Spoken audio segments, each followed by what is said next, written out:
Luckily, it's not quite as frigid Yes. cold as it has been. You're exactly right. We have already started to rebound. Yay. I think everyone will love the forecast. I'm calling it false spring. Okay. Because we are going to have false hope after this week that it's going to continue past then. Right. When you talk about 50s in February, I think a red flag goes up Yeah. in a lot of people's mind. Like, is this too good to be true? Mm-hmm. And usually it is, because we all know it could snow here in May if it really wanted to. We've got brightening skies across the area as the sun is now just trying to peek itself over the horizon. We will see a few peaks of sunshine because we do have some clouds around, but I think it's going to be a little overcast, so some of the veiled sunshine to start. But something else you're going to notice if you're getting a kickstart real early this morning is that things are warmer than this time yesterday by nearly 30 degrees all across the area. So where does it put us for temperatures this time of the morning? Well, close to 40, which is actually above where our average high temperature is found this time of the year. We usually would expect our temperature to be right around 37 if things were perfect. But when it comes to a wind, that means things also are feeling cooler. We're closer to about 30 when it comes to a feels like condition, and that's the temperature you're reading in pink on your screen across the area. That's because we have a southwesterly wind still, but that's a giving wind, a warming wind this time of the year, really any time of the year.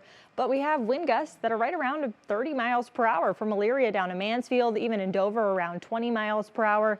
Today will be a breezy day. I am not expecting winds to really let up almost all day long.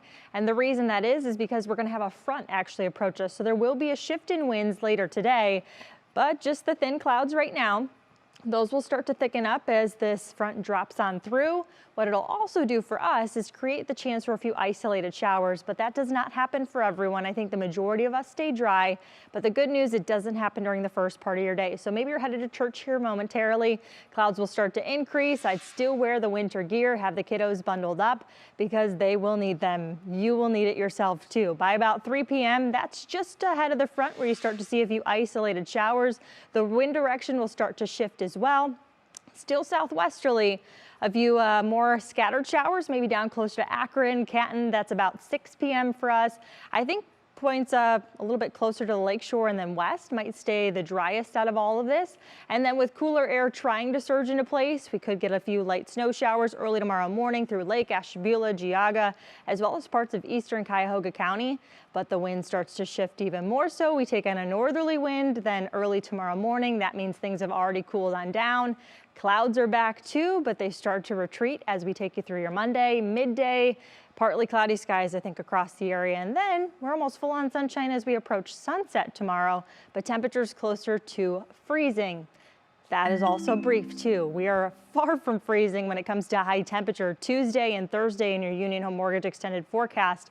We have had 6 days so far in the 50s for 2023.